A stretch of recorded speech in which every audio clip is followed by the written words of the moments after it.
Okay guys, so I am here with my Echo 590. This is just a test mule of a saw, nothing else. I have built it. The exhaust roof is at 96 degrees, and I did that for a reason, because this is my test mule. I'm testing things, okay? I had this whole plan in mind, and here we are. We're going through with the testing, and we're going to show you some things. I have ran probably a couple tanks of fuel through this since I actually built it. It runs really well. I'm very happy with the way that it runs being a user, okay? Is it the fastest thing? Probably not. But there's just something about that high exhaust roof that feels good whenever I run it, okay? And now this was step one of the test. Build it with a high exhaust roof, see what's up. Now I'm going to do a compression test. Let's see what we got.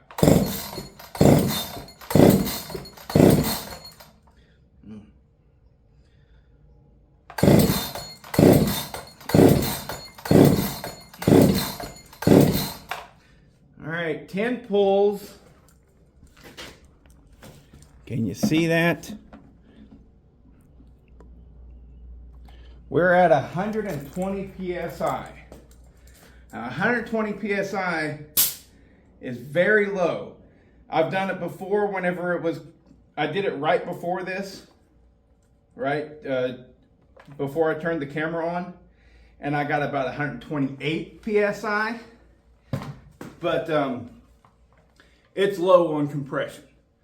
And why is that important? Well, because everybody likes to talk about high compression and how you have to have it. You have to have high compression. Compression, compression, compression. And I'm not saying that you don't. What I'm doing is I'm testing, and I'm going to take this thing out and I'm going to run it.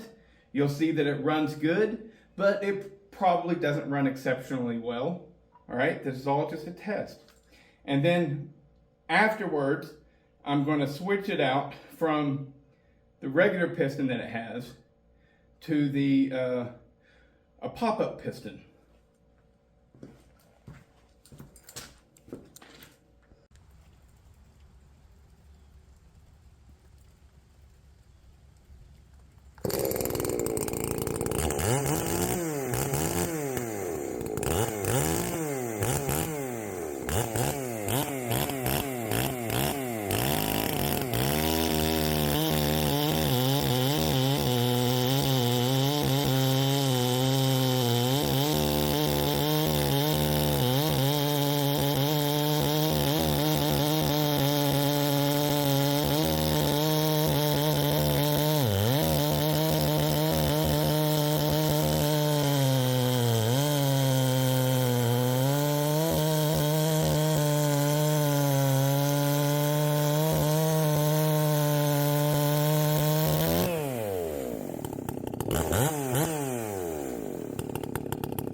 All right, so there's the old piston out.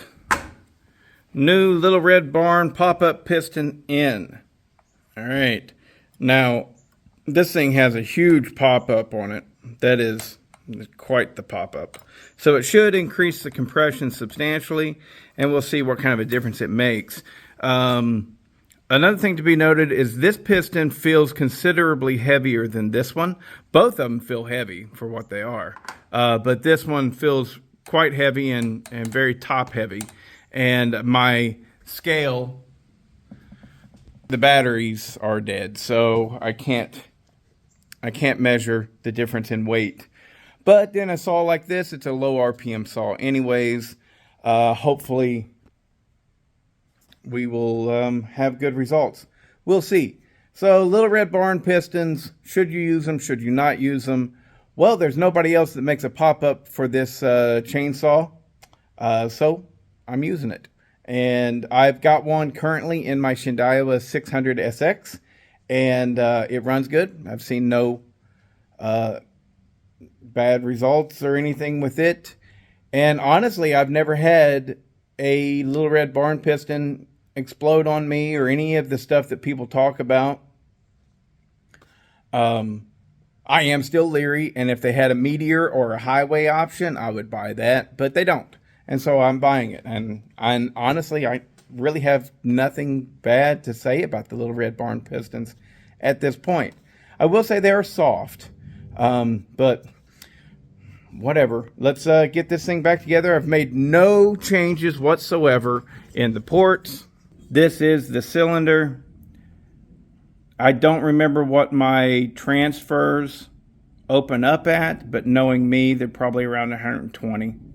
The exhaust, got it polished up pretty good. I mean, it's smooth. I don't do mirror finish. But yeah, there we have it. The intake has nothing done to it. Dropping the cylinder alone put the intake where I wanted it to be. And so yeah, I'm gonna put it back together and see if it makes a difference. Okay, I just pumped it up. We're looking at about 140 pounds of compression, not quite. So I probably increased compression by about 15 pounds. Yeah, maybe a little bit more. That'll probably go up a little bit further once it breaks in. So now the only thing to do is to test it and see if it actually is stronger in the wood. Okay, so here we are. We got the Little Red Barn piston in there. I've done one short warm-up run on it. No adjustments to the carburetor whatsoever, except for the idle. I turned the idle up a little bit. If you notice on the last cut that I did, it was idling a little bit too low. I didn't touch the jets though. That was the idle screw.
Okay, so what did I feel?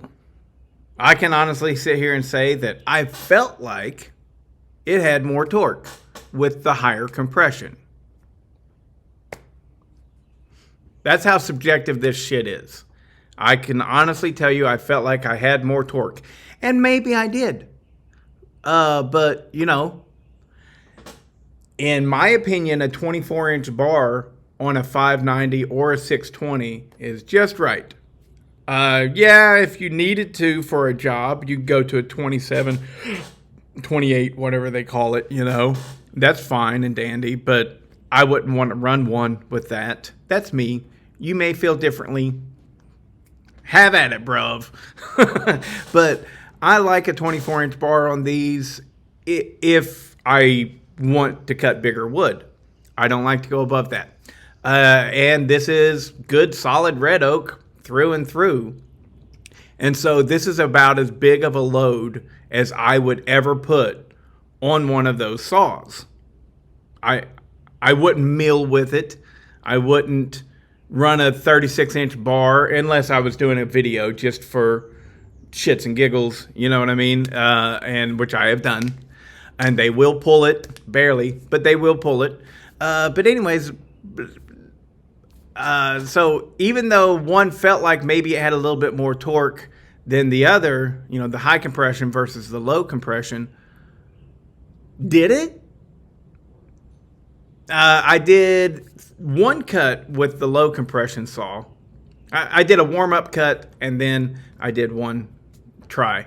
And then I did 3 cuts, a warm-up cut, and 2 regular tries with the high compression saw. And this was the fastest time. Some of the times, whenever I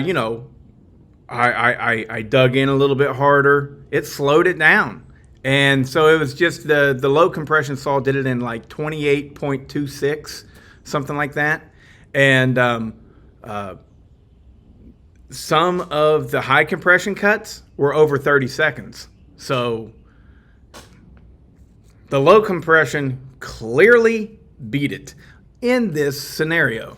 And and this is all this is just, we're just learning. I'm not saying anything to anybody, you know. I don't care. You know, if you want to run 245 pounds of compression, you go, bruv. I want to get through the wood as fast as possible. So all of those other things, I don't give a shit about. So if my saw is more powerful and runs better and revs higher with high compression, that's what I'm going to aim for. If it runs better with low compression, that's what I'm going to aim for. Now, I will openly admit that this 590 at 120 pounds of compression, that just doesn't sit right with me. However, it's running. Now, before you guys start typing, which you probably already have, and that's fine. Yes, the Little Red Barn Piston was heavier, and it has 2 rings instead of 1. And so, hey, I didn't get the thumbs up. If you guys watch the channel, you know a lot of times whenever I do the thumbs up, let me show you. There it is. So, anyways, what was I saying? Oh, the Little Red Barn Piston is heavier than the stock piston, as well as the Little Red Barn Piston has 2 rings instead of 1. And so there's some friction going on. There's some weight going on. And I'm aware of that. However, even with that, with the way people have come to think about compression, I believe that anyone out there, just about, any regular Joe Blow who is building chainsaws would know for a fact, there is no disputing it whatsoever, that 140 pounds of compression would beat 120 pounds of compression. And we just saw it. It did not. It did not. Even with a slightly heavier piston and an extra ring, they would still be full all the way in on the idea that, oh yeah, the 140 is definitely going to outpull the 120 pounds of compression. And it didn't. So, take it for what it's worth. I'm learning along with you guys. I have built several saws with very high compression. I've had very good results. But basically, there's just, do your thing. Find what you like. Build a saw. Find what you like and go for it. And I almost just said stick with it, but no, don't stick with it. Try new things. You'll never get better if you keep doing the same shit over and over and over again. And I see that all over the place with everything. Life lessons, guys. You've got to challenge yourself and try different things, because that thing that you've been doing for the last 40 years and has worked well for you might be on its way out, and it might have already left 2 decades ago, and you're still hanging in there doing it the same old damn way, thinking, oh, it always worked for me. Chill and, open your minds to learning something new. That's what I try and do. Now, the next thing to do with this right here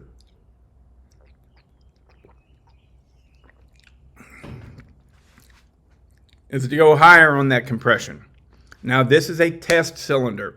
I can't say that enough, because a lot of people would be like, well, you should never have put your exhaust roof at 96 degrees. Well, I did, and it was a test. and it runs damn good at 120 pounds of compression. Could it run better? Surely. Absolutely. But it's a test. And so the way to go from here now is to give it even more compression. We need to get up into the 185 pounds of compression range.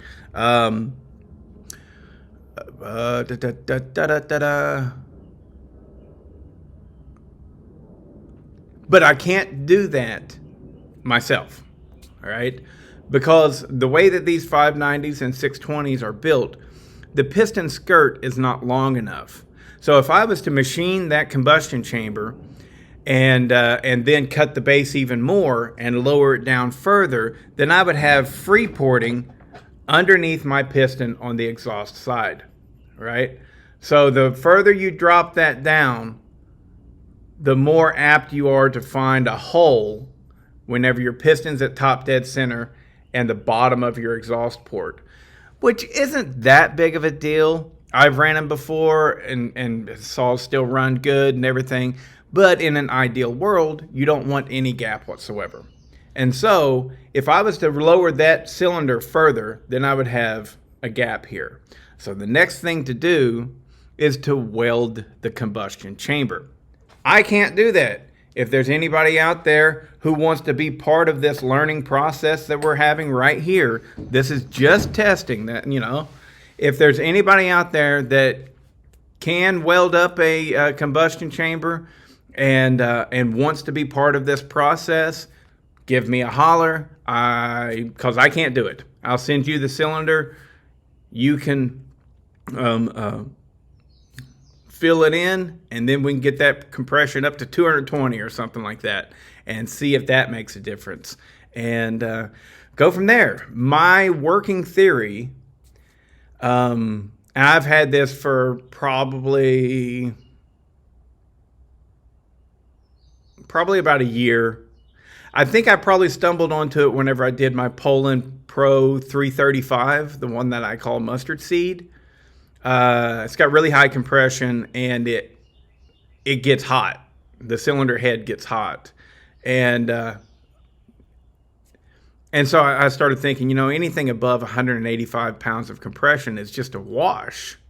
Maybe it's lower. We just saw 120 PSI scoot right along and keep up with 140, actually beat the 140 pounds of compression saw. So, yeah. If you can weld up the combustion chamber for me and get that all set up so that I can have a higher compression on this saw, and you want to be part of this experience, give me a holler. BodieChainsaws@gmail.com. I ain't looking to text you. I ain't looking to message you. Unless you're one of the guys that's already in cahoots with me. Sorry, I've got to limit my time. So, but anyways, give me a holler and we'll set that up. Maybe see how it goes.